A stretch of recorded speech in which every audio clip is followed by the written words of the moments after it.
खुश आमदीद। कभी सोचा है कि आपके किचन में रखी डबल रोटी और जिंदगी बचाने वाली अद्वियात में क्या ताल्लुक हो सकता है? इन सब के पीछे एक ही पोशीदा ताकत काम कर रही है। तो चलिए आज हम उसी अमल यानी खमीर साजी या फर्मेंटेशन के हैरत अंगेज राजों को जानते हैं। तो एक सवाल है, डबल रोटी, पनीर और दही, इन सब में क्या चीज़ एक जैसी है? अच्छा, हो सकता है दिमाग में आए कि ये सब किसी न किसी तरह दूध से बनी चीज़ें हैं, लेकिन असल जवाब इससे कहीं ज्यादा दिलचस्प और बुनियादी है। जी हाँ, इन सब के पीछे एक ही ताकत है और वो है फर्मेंटेशन यानी खमीर साजी। अब ये कोई जादू नहीं है, बल्कि ये एक बायोलॉजिकल प्रोसेस है जो बिल्कुल सादा सी चीजों को बड़े मजेदार और पेचीदा जायकों में बदल देता है। तो चलिए सबसे पहले ये समझते हैं कि हमारे खाने के अंदर ये जो छुपी हुई माइक्रोब्स की दुनिया है, ये आखिर काम करती कैसे है। अच्छा, तो ये फर्मेंटेशन आखिर है क्या? बहुत ही आसान अल्फाज में समझें तो ये सेल्स का एक बैकअप जनरेटर है। मतलब जब सेल्स को एनर्जी बनाने के लिए ऑक्सीजन नहीं मिल रही होती तो ये प्रोसेस किक इन करता है। ये बगैर ऑक्सीजन के एनर्जी पैदा करने का एक तरीका है। और मजे की बात यह है कि इस दौरान कुछ बहुत काम की चीजें भी बनती हैं, जैसे वही जायके जो हमें पनीर और दही में इतने पसंद हैं। लेकिन सवाल ये है कि ये बैकअप जनरेटर आखिर चलता कैसे है? मतलब बगैर ऑक्सीजन की एनर्जी पैदा करने का राज क्या है? देखें, इस पूरे प्रोसेस का असल कमाल एक खास मॉलिक्यूल को बार बार इस्तेमाल करने यानी रिसाइकिल करने में है। उसका नाम है NAD+।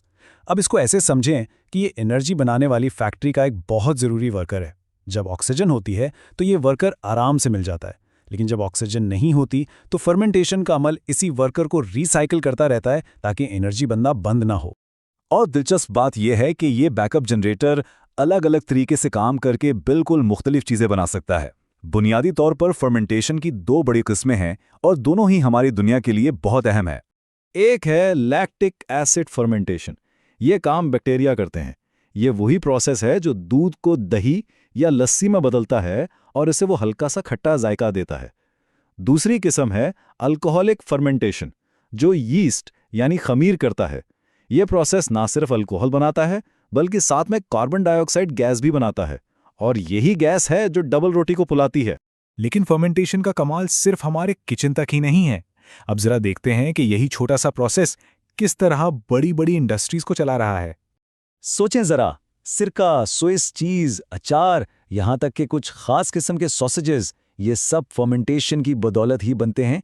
ये ना सिर्फ हमारे खाने को जायका देता है बल्कि इसे कुदरती तौर पर खराब होने से भी बचाता है। अच्छा, इन सब में से स्विस चीज़ की मिसाल बहुत ही दिलचस्प है। ये सिर्फ फर्मेंटेशन का नतीजा नहीं है, बल्कि ये इस प्रोसेस के एक बहुत ही खास पहलू को भी हमारे सामने लाता है। तो कभी सोचा है कि स्विस चीज में वो बड़े बड़े सुराख, वो होल्स क्यों होते हैं? इसका जवाब इसको बनाने के प्रोसेस में ही छुपा हुआ है। ये सुराख असल में कार्बन डाइऑक्साइड गैस के बुलबुले हैं। जब बैक्टीरिया पनीर बना रहे होते हैं तो इस प्रोसेस में गैस बनती है। ये गैस पनीर के अंदर फंस जाती है और ये मशहूर सुराख बना देती है, और यही प्रोसेस पनीर को उसका वो खास हल्का सा मीठा जायका भी देता है। लेकिन फर्मेंटेशन की कहानी सिर्फ खाने पीने की चीज़ों पर ख़त्म नहीं होती। इसका दायरा बहुत बहुत वसी है। सनती पैमाने पर इसके इस्तेमाल को हम 5 बड़े ग्रुप्स में बांट सकते हैं, और इनमें से हर एक ग्रुप हमारी जिंदगी पर गहरा असर डालता है। तो ये 5 ग्रुप्स कौन से हैं? पहला, खुद माइक्रोब्स को बनाना, जैसे बेकरी में इस्तेमाल होने वाला यीस्ट। दूसरा, एंजाइम्स, जो आपके वॉशिंग पाउडर से लेकर फ्रूट जूस बनाने तक हर चीज़ में काम आते हैं। तीसरा, मेटाबोलाइट्स, ये वो केमिकल्स हैं जो माइक्रोब्स बनाते हैं, जैसे विटामिन्स और जी हाँ, एंटीबायोटिक्स। चौथा ग्रुप है जेनेटिकली मॉडिफाइड प्रोडक्ट्स, जैसे इंसुलिन।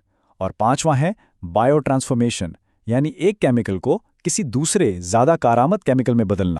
यानी इसकी रेंज देखें, सादा मेटाबोलाइट से लेकर पेचीदा, जिंदगी बचाने वाली रिकॉम्बिनेंट प्रोडक्ट्स तक। ये प्रोसेस वाकई हमारी आज की दुनिया की बुनियादों में शामिल है। और शायद इस प्रोसेस को समझने और इसे कंट्रोल करने का सबसे बड़ा फायदा हमें मेडिसिन की दुनिया में मिला। एंटीबायोटिक्स, जी हाँ, ये वही दवाएं हैं जो बैक्टीरिया से होने वाली बीमारियों का इलाज करती हैं।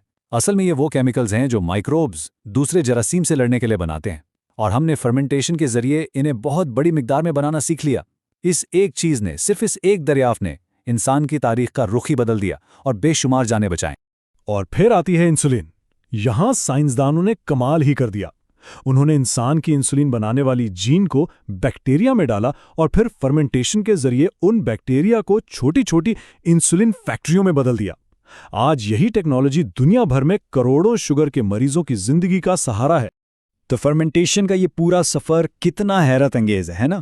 ये माइक्रोब्स के लिए ज़िंदा रहने की एक तरकीब के तौर पर शुरू हुआ, फिर ये हमारे लिए खाना बनाने और महफूज करने का तरीका बना, इसके बाद बायोटेक्नोलॉजी की बुनियाद बना और आज ये जदीद मेडिसिन बनाने वाली एक बहुत बड़ी फैक्ट्री है।